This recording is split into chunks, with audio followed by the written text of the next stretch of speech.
చేయడానికి lock pull down లో 10 variation చేయాల్సిన అవసరం లేదు. ఇలా wide grip lat pull down చేస్తే మన రేంజ్ ఆఫ్ మోషన్ తగ్గిపోతుంది. ఇక్కడ మన అప్పర్ బ్యాక్ అండ్ మన టెరిస్ మేజర్ ఎక్కువ వర్క్ అవుతాయి. ఇలా క్లోజ్ గ్రిప్ తో లాక్ పుల్ డౌన్ పర్ఫార్మ్ చేయడం వల్ల మన ఎల్బోస్ తక్కువ ఉంటాయి. దీని వల్ల మన లాక్స్ అండ్ మన ర్యామ్ బాయ్స్ మంచిగా టార్గెట్ అవుతాయి. వైడ్ గ్రిప్ పుల్ డౌన్ చేస్తే రిజల్ట్ ఉండదు అని ఒకటి కాదు టోటలీ 3 వీడియోస్ తీశాడు ఫిట్ బాయ్.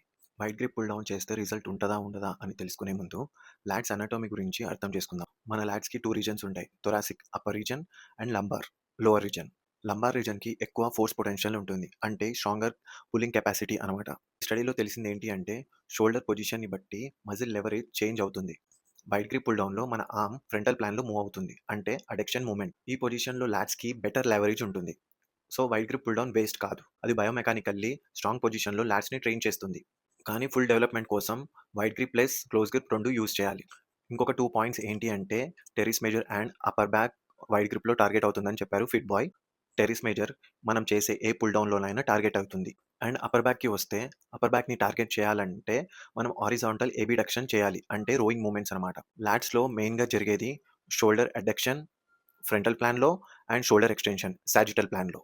కాబట్టి పుల్ డౌన్లో అప్పర్ బ్యాక్ టార్గెట్ అవుతుంది అని చెప్పడం టోటల్లీ రాంగ్. మనం చెప్పేది ఏదైనా సరే లాజికల్గా ఉండాలి, ఏది పడితే అది చెప్పడం కాదు. ఇలాంటి సైంటిఫిక్ ఫిట్నెస్ కంటెంట్ కోసం ఫాలో అవ్వడం మర్చిపోకండి.